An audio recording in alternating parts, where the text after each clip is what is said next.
On the night of November 14, 1942, the USS Washington and South Dakota sliced through the inky darkness of the Solomon Sea. The crew was on high alert as they patrolled the perilous waters off Guadalcanal, tense after the carnage of the First Naval Battle of Guadalcanal.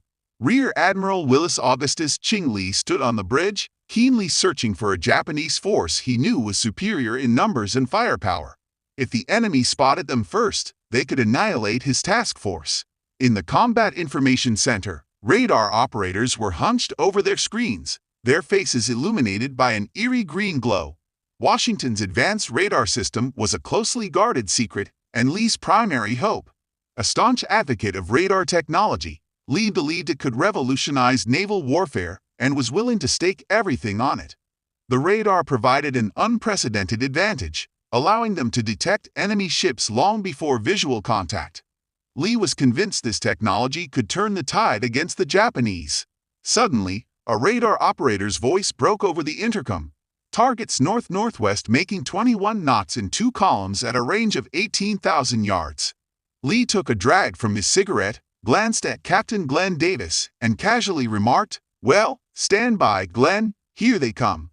The message was relayed to the gunners as Washington's main battery of 16-inch guns prepared for action. Below deck, the crew initiated the complex process of loading the massive weapons. The enemy was approaching, unaware of the devastating firepower the 2 American battleships were about to unleash. The trap had to be executed perfectly. There would be no second chance. The Battle of Guadalcanal was a pivotal campaign in the Pacific theater of World War II, marking the first major offensive by Allied forces against Japan. The island of Guadalcanal, in the Solomon Islands, was strategically critical. For the Americans, it provided a base for aircraft at Henderson Field to protect supply routes between the United States and Australia. Control of the island would also allow the Japanese to threaten these crucial supply lines and use it as a launching point for further expansion. Therefore, securing Guadalcanal was vital for maintaining the strategic initiative and laying the groundwork for future offensives. For the Japanese, Guadalcanal was essential for defending their conquests in the South Pacific. It was part of their strategy to create a defensive perimeter to prevent Allied attacks closer to Japan's home islands and resource-rich Southeast Asian territories. Losing Guadalcanal would jeopardize their holdings in the Solomon Islands and beyond. The First Naval Battle of Guadalcanal, fought from November 13 to 15, 1942, was a crucial engagement.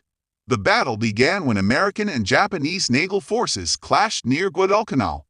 On the night of November 13, a Japanese force led by Rear Admiral Hiroaki Abe attempted to bombard Henderson Field and deliver reinforcements to their troops on the island. They were intercepted by a hastily assembled American task force under Rear Admiral Daniel J. Callaghan. The ensuing battle was chaotic and brutal, with ships exchanging gunfire and torpedoes in close-quarters combat. Despite being outnumbered and outgunned, the smaller American force fought bravely, with USS Atlanta, USS Juneau, and several destroyers lost, along with Rear Admirals Callaghan and Norman Scott. However, they managed to inflict significant damage on the Japanese fleet, forcing them to retreat and preventing the bombardment of Henderson Field.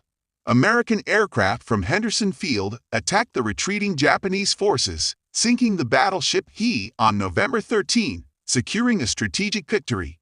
However, the battle was not over. U.S. intelligence, aided by successful decryption of Japanese naval codes, informed Admiral William Halsey of another impending Japanese attack. On the night of November 14 to 15, 1942, a relentless Japanese fleet, similar to the previous nights, approached Henderson Field. The fleet, including the battleship Kirishima, cruisers, and destroyers, was poised to bombard the airfield and allow reinforcements to land. Admiral Halsey faced a daunting situation, with most of his cruisers and destroyers either in battle or damaged and only a crippled carrier at his disposal. His remaining battleships, Washington and South Dakota, were his last line of defense. Once the pride of naval might, battleships had been sidelined since Pearl Harbor, overshadowed by aircraft carriers and submarines. But with limited options, Halsey ordered them into battle. Rear Admiral Willis Augustus Ching, an experienced commander and World War I veteran, was a key figure in this confrontation. A strong advocate for radar technology, Lee had become an expert on the subject, often knowing more than the operators themselves. With the radar advantage, Lee and his crew were prepared to face the approaching Japanese force, ready for a fight to the finish in the treacherous waters of Iron Bottom Sound. His foresight was crucial in transforming naval combat tactics, allowing U.S. forces to detect and engage enemies effectively in low-visibility conditions. Rear Admiral Willis Augustus Ching Lee, known for his command of destroyers and cruisers and his expertise in gunnery, earned a reputation for his tactical brilliance and innovative approach. Promoted to Rear Admiral in 1942, Lee relied on the radar systems of the U.S. battleships to get them a crucial edge against the superior Japanese fleet. At the time of the Second Naval Battle of Guadalcanal, the USS Washington and USS South Dakota were equipped with advanced SG radar systems. This surface search radar could detect ships and aircraft at considerable distances, even in poor visibility or at night. The SG radar allowed the U.S. battleships to track and engage enemy vessels with unmatched accuracy from beyond visual range. In contrast, the Japanese Navy lacked comparable radar technology. While Japan had developed some rudimentary radar systems, they were not widely deployed or as advanced as those of the U.S. This technological gap left the Japanese fleet at a significant disadvantage, relying mainly on visual detection and traditional optical rangefinders. The U.S. had been advancing radar technology since the late 1930s, with significant progress during the early years of World War II. The deployment of radar on ships like the Washington and South Dakota was a closely guarded secret to maintain a tactical advantage. Lee, depending on radar as his ace in the hole, had to use it cautiously to avoid revealing America's technological edge. As the two fleets neared each other in the darkness, the outcome for Guadalcanal was at stake. At 10:30 p.m. on that fateful night, Washington's SG radar crackled to life, revealing two columns of enemy ships closing in at 21 knots from a mere 18,000 yards away. On the bridge, Admiral Lee, with the ember of his cigarette casting a glow on his weathered face, met Captain Glenn Davis' gaze and said, "Well, stand by, Glenn, here they come." The words hung heavily in the air, signaling the impending battle. Below decks, chaos erupted as the order to load the main battery was given. The crew sprang into action, swiftly and efficiently preparing the massive 16-inch guns. Normally, a 30-second task was completed in just 15 seconds, showcasing the crew's extraordinary precision. As the minutes dragged on, tension mounted. At 11:13 p.m., Lee's command sliced through the air. "Open fire when ready." In an instant, Washington's guns roared to life, unleashing 9 armor-piercing shells, each weighing over a ton. The night was shattered by the sonic booms, and the Japanese cruiser Sendai, caught off guard, was struck by a storm of steel. Giant geysers of water erupted around the enemy ships, turning the sea into a boiling cauldron. Unaware of the presence of American battleships, the Japanese panicked as towering water columns erupted around them, thanks to South Dakota's devastating fire. South Dakota's radio operators intercepted Japanese voices filled with horror as the heavy cruiser Sendai and her escorts hastily retreated, trying to distance themselves from the American battleships. The plan was a massive success. The Japanese had been surprised and blinded, leading their largest ships to flee in disarray. However, not all news was positive. The Japanese destroyers, leveraging their numerical superiority, began to clash with the American destroyers. On the USS Washington, Admiral Lee watched with concern as his destroyers engaged the Japanese destroyers, only to be overwhelmed. Within minutes, all 4 of Washington's escorts were out of action, leaving only the 2 battleships, Washington and South Dakota, to face the full force of the Japanese fleet. As Lee's heart sank, Washington and South Dakota navigated through the debris field left by their destroyers, bracing for the ongoing battle. Amidst the chaos of battle, one sailor's voice cut through the noise, barely audible above the roar of the guns. "Get after him, Washington." The massive battleship steamed forward at 26 knots, its guns blazing. Meanwhile, Admiral Lee struggled to contact Captain Gatch aboard the South Dakota, only to be met with silence. Electrical failures had plunged the new battleship into darkness, leaving it powerless and blindly moving forward. Despite attempts to restore power, it failed again and again. Though South Dakota faced severe electrical issues, the crew fought valiantly. They returned fire with their main battery, striking both Japanese cruisers that were setting them ablaze. Despite their efforts, South Dakota sustained over 26 hits, including a devastating 14-inch shell. With her upper works engulfed in flames, she was forced to withdraw from the fight. Now, the USS Washington and Admiral Lee stood alone against the full might of the Japanese fleet. As the radar screen in Washington's Combat Information Center tracked a massive target on her starboard beam, Lee's eyes narrowed. Was it South Dakota, still vulnerable and blacked out? The uncertainty hung heavily in the air. Lee ordered a temporary halt to fire. Check fire. It was better to pause and verify than risk friendly fire in the heat of battle. As the Japanese searchlight illuminated South Dakota's silhouette, the enemy's position was revealed. At a distance of 8,400 yards, well within range for Washington's massive 16-inch cannons, Lee gave the order, "Fire!" The ship shuddered as her main battery roared to life, unleashing a thunderous barrage. Though the initial salvo missed its mark, it bracketed the Japanese battleship Kirishima, serving as a warning shot. In just 30 seconds, Washington's guns fired again, delivering a devastating blow. A direct hit obliterated Kirishima's third-level bridge, turning it into a maelstrom of shrapnel and flame, vaporizing all personnel within.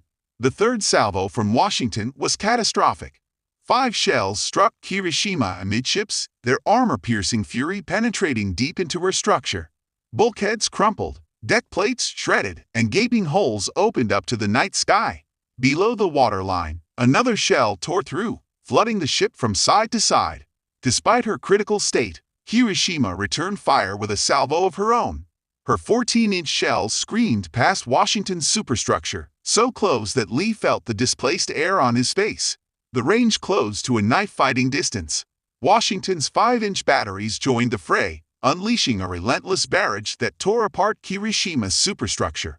Amid the nightmarish scene, Lee's voice cut through the cacophony. "If you can see anything to shoot at, go ahead." It was an order to unleash hell. At 7,850 yards, Washington's main guns fired again, delivering 2 shells that struck Kirishima's forward 14-inch turret simultaneously, obliterating it in an instant. The coup de grace came swiftly. A 16-inch shell hit Kirishima's rudder, detonating with savage force. The explosion jammed the rudder, causing the battleship to spiral helplessly.